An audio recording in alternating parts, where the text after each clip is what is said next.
Have you ever looked at all the gear musicians use and wonder, how does it all work? My name's Dustin, and my family and I are setting out on a quest to inspire both adult and kid musicians to create new sounds together and learn all about what it takes to produce great music. We'd like to invite you along on the journey as we explore the gear professional studios, musicians, and hobbyists use to create their art. We'll take a close-up look at the gear and ask, what's this button do? Hello and welcome to this week's episode of What's This Button Do? I am your host, Dustin, and this week we're going to be having a fun Namm follow-up from 2025. Now, those who have been following the channel for a while, last year I got to sneak out to Namm for Palen Music and check out all the cool new stuff. This year, unfortunately, I was trapped here in Kansas, having to do some work for my day job, so I didn't get to go out. However, several of my friends and another group from the team at Palen Music went out there to check everything out and have been feeding me back some live reports and sending me back a few products. And so I thought today we would take a look at my top 5 products from the Namm show.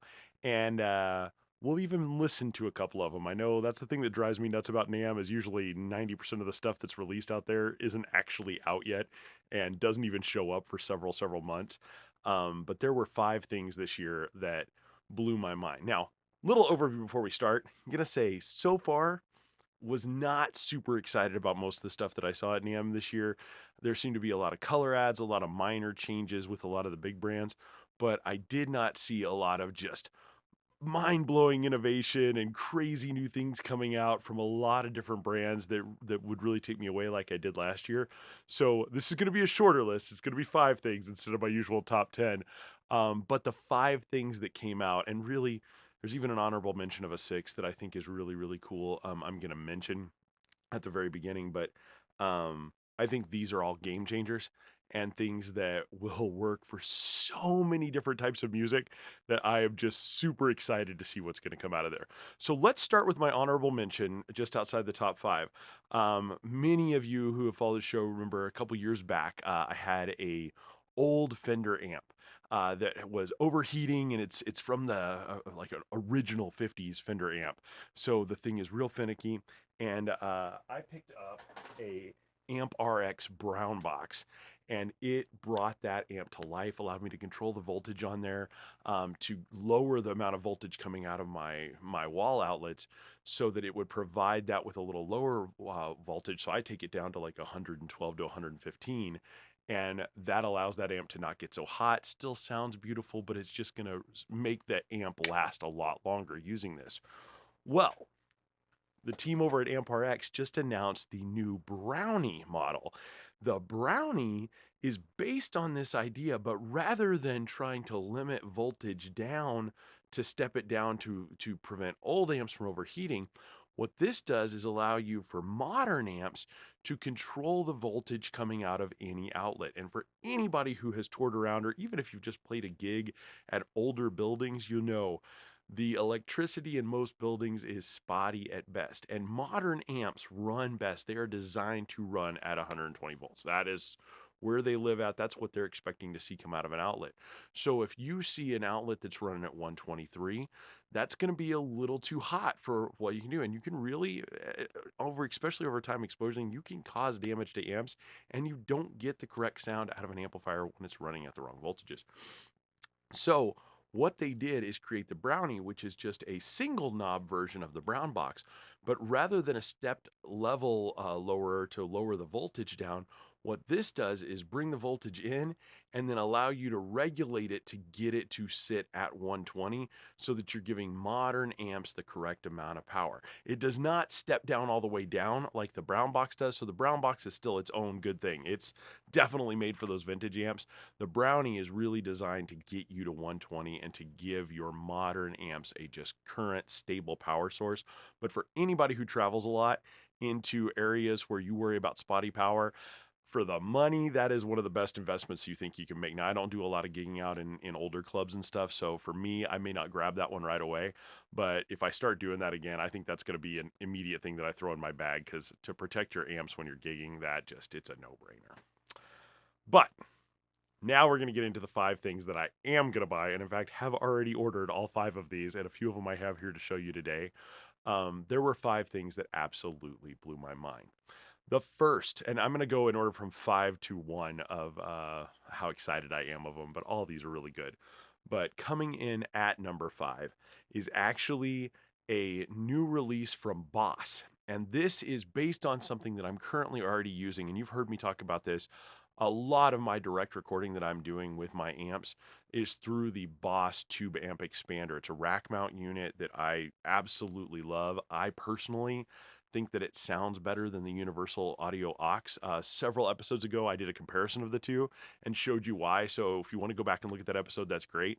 There's some beauty of the Universal Audio Aux, but the real power of the Boss Tube Waza tube amp expander was that you could load your own IRs into there. So if you had some nicer IRs, you could actually tweak the sound a lot better than you could with the Universal Audio, because you're just kind of stuck with their settings.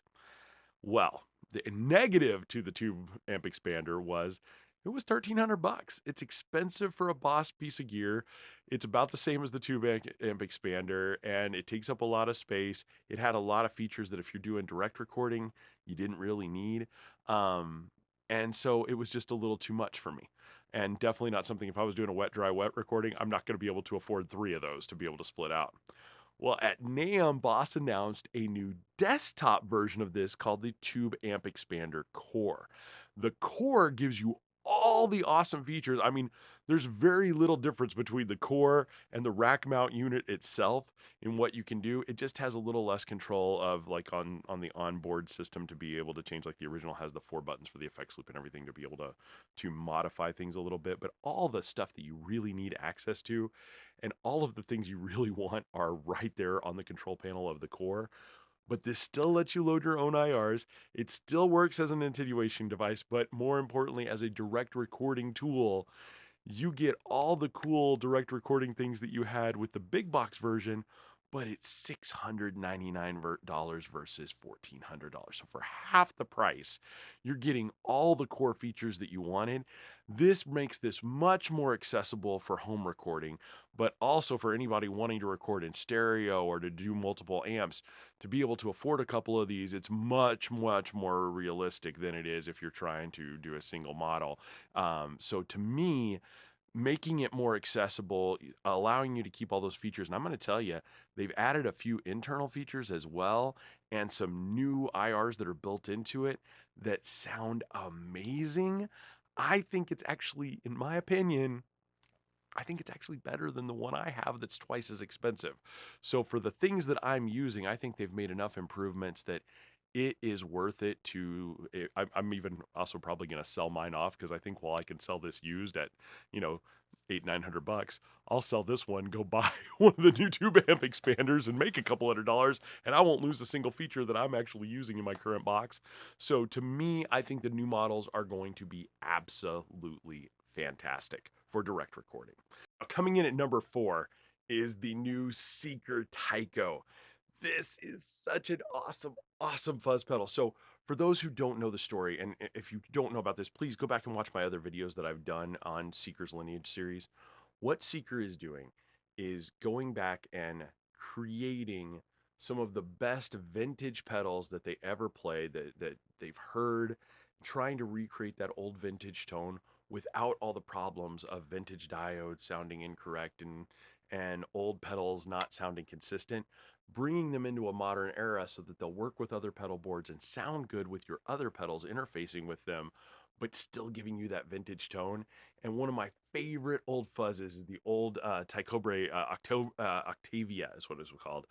This is one that kind of has that squishy, gnarly sound. Jimmy used on a few songs, but there's tons of old versions of this out there. But I have had 3 or 4 of the old originals, and the problem with vintage pedals is you can hear one that sounds amazing and then go try to track down that exact model, that exact year, that exact make and build, and you can find one that was made the same day sometimes, and they will sound completely different because those old transistors, those old diodes, they were not consistent. You just never know what you were going to get. That's why I hate buying vintage pedals online, like on Reverb and stuff, unless I can test them and play them or have somebody I trust test them and play them. I just don't do it anymore because the consistency is not there. You never know what you're going to get when you're buying online. And sometimes Old, expensive pedals can sound like garbage.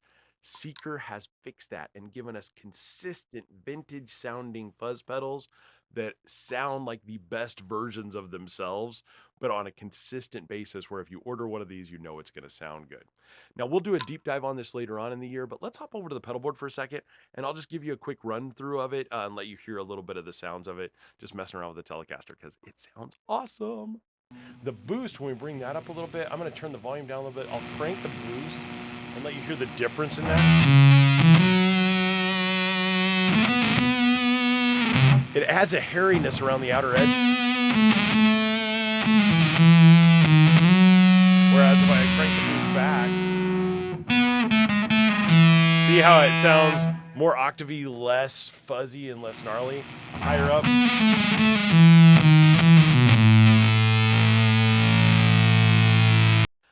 All right, coming in at number 3 is a pedal I unfortunately do not have yet. It will not be out until the end of February, but it is one of 2 pedals from a brand that shocked me.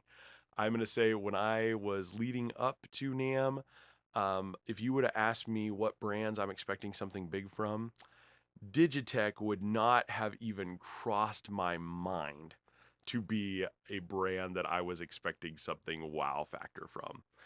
And then my friends started sending me back little screenshots and then demos of them playing some pedals, and my mind just blew up. And this pedal is called the Hammer-On. And the Hammer-On has so many different functions on it.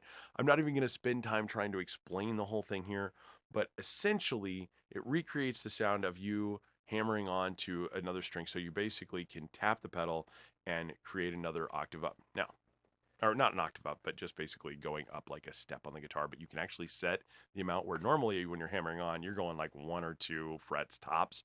This, you can tell it, I want to hammer on 7 frets up and sit there and tap your pedal. And it sounds like you're tapping on 7 frets up.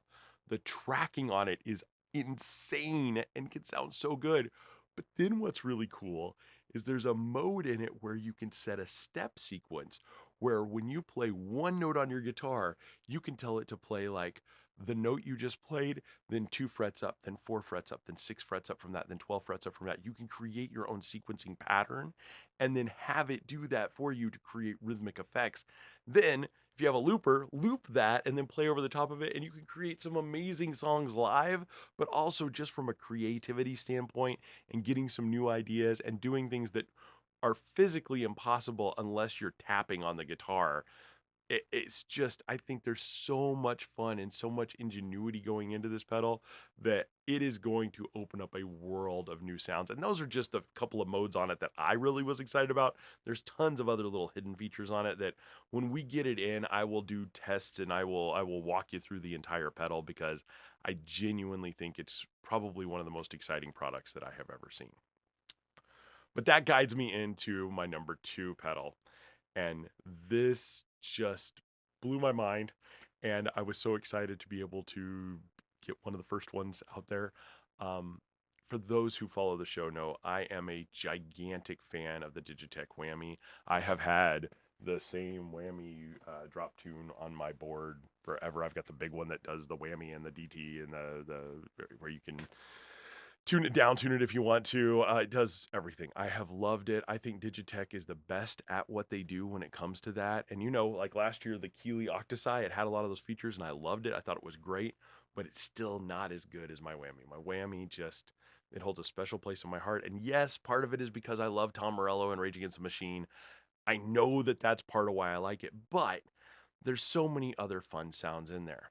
But this year, they took it up a notch and introduced a Whammy that just, it does so much beautiful fun things that I was so excited. And this is the new MonoNeon Whammy. Now, MonoNeon, I am not massively familiar with their work. Did look him up after I kind of saw the demos of it. Really fun player. He does some really crazy stuff. I love the way he dresses up, puts the sock on his guitar. It's a lot of fun. And an amazing bass player in his own right. But they didn't want to make this a bass whammy. They wanted to make this something that would work with guitar, with bass, with everything. So it is a universally voiced whammy. But first things first, you'll notice bright kind of yellowish color on it. And MonoNeon wanted this to be fun, so when you get it, you actually get some neon tape and some markers so you can mark this up, design it however you want to. I'm going to let my daughter go crazy on this and really decorate it up. But it's a little different than a traditional whammy. It does have the normal like octave up, octave down modes that you could do on old school whammies, but this actually has a hypersonic mode that will go 3 octaves up, which allows you to go into some extreme octave territory when you're playing guitar. And if you're playing bass or baritone, it allows you to get into that octave territory that you were getting into with the whammy playing a normal guitar, which means now you can do some Rage Against the Machine style stuff while playing a baritone or a bass. And that gives it a whole new world. Then on top of that, they added a chorus mode in here where you can set the chorus to be a certain, like a fifth or a third. You can actually set that up in the pedal itself and create this amazing sounding chorus in the background that just sounds beautiful using the detune mode. So the features that are packed into here are insane. I'm going to do a deep dive on this pedal. We'll see that in a few weeks, but I'm just going to real quick, I'll hop over to the pedal board, let you hear a couple seconds of audio from this because it is super, super fun. And I'll let you hear what I'm talking about here. I'll let you hear the whammy in a little context. I put on a fuzz in the background, and then we're going to hit this. I'm going to go real slow at first, and then I'll whammy into it so you can hear some of the cool sounds you can make if you add a little fuzz and distortion in.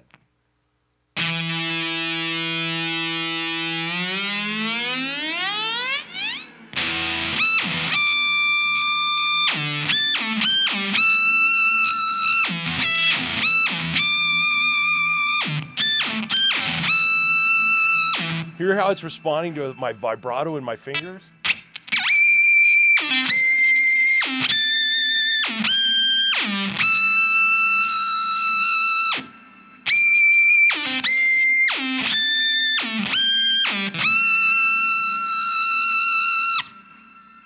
Just absolutely gnarly.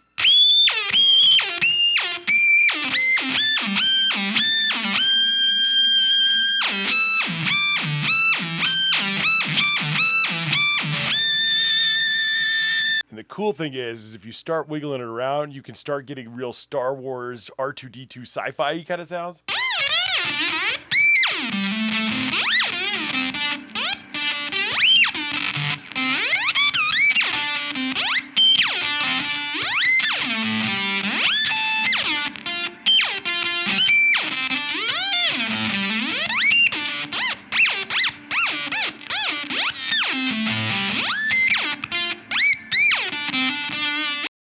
All right, so we've done 4 of my top 5. Now let's talk about number 1. And if you are a fan of the Palen Music channel, you will already know about this because they've been talking about it for the last couple weeks. I was fortunate enough to get to hear this a little early before they had announced it. But there is a new amplifier from Bad Cat. And yes, you heard me right, Bad Cat. You'll notice you don't see a Bad Cat amp behind me. I have not up until this point, really given Bad Cat a chance. I've played a few. I played a Cub that I actually really liked. I thought it sounded pretty good, and it was nice. But just nothing that really blew me out of the water. And then I saw the new Mark Sampson Era 30. And I have been looking for the perfect ultimate Vox amp for years. I'm a huge Queen fan. Love the Edge from U2. And I love the sounds that they get out of those old amps. And I love, love, love the way that the distortion breaks up on an old Vox.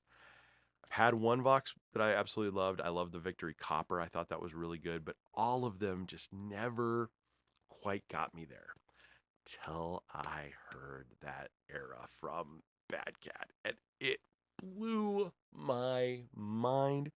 Such an amazing amp, hand wired, Mark Sampson involved in it, which for those of you who don't know the story, please, please, please go watch the videos and the interviews with them on Palen Music. But he was the guy when it comes to really understanding what the Vox amp sounds like. He did the best stuff for Matchless when Matchless was at the height of its game, and then came over to Bad Cat, did stuff for them, and then he retired for a while, has come back out, and is working with Bad Cat again. And The new era amp is just genuinely, I think, one of the best amps ever made. They're doing a limited run of them. They don't have a specific number yet that they're going to run, but they're going to run it for a while, see how it goes. But I genuinely think if you are into Voxes at all, this will be the end all be all amp. I actually ordered one the day I heard it, and it is on the way. We should have it here sometime in February. So the day that I get it in, we're going to break it out and go to town on doing some demo videos of it. So you should be seeing demos from me here in the next month as soon as it arrives. But I have not been this excited for an amp in a long time. I dug out my old Cornish treble boost pedals, getting all ready. I'm just like, okay, we're going to set up a pedal board specifically made for this amp and we're going to have fun with it. So cannot wait for that to arrive. But any of you who are into vintage Vox sounds and really love the way that a Vox AC30 breaks up and the chime you can get from that, please, please, please take a few minutes, hop over to Palen's channel right now, take a look at the couple of videos that they have done on these new amps, because I genuinely think you'll learn a lot. It was very educational to me. The interviews that they did with them are so good, and I think it will build the excitement just like I have. I'm so ecstatic and cannot wait for it to come out. So 5 to 6 really awesome things that came out to Namm. If you've seen other things that maybe I missed and I haven't heard about, please comment down below. If you saw a new release at Namm that you think is going to be mind-blowingly cool, please, please, please share it down below. There's a couple things I'm investigating. I haven't got to find out a lot yet. I know Silktone, I saw a small version of the, look like the Micronaut, and I kept hearing somebody say Echonaut, but I'm not sure if that's really right or not. So I'm reaching out to Charles. I'm going to find out some more about that. So I'll let you know about that soon once I hear back. So there are some other things out there that I think will be really cool, but I would love to hear what you saw, what you heard about, any rumors that you've heard. Please knock them down in the comments below and we'll check them out and talk about them on the next episode, because I am excited to see what comes out this year. I think there is some innovation still yet to come, but I cannot wait to see what 2025 brings. Well, thank you all for joining me today. I really appreciate you taking your time. Have a wonderful week, and I will see you next week where we'll be talking about some vintage pedals and some vintage diodes. Take care and have a wonderful week.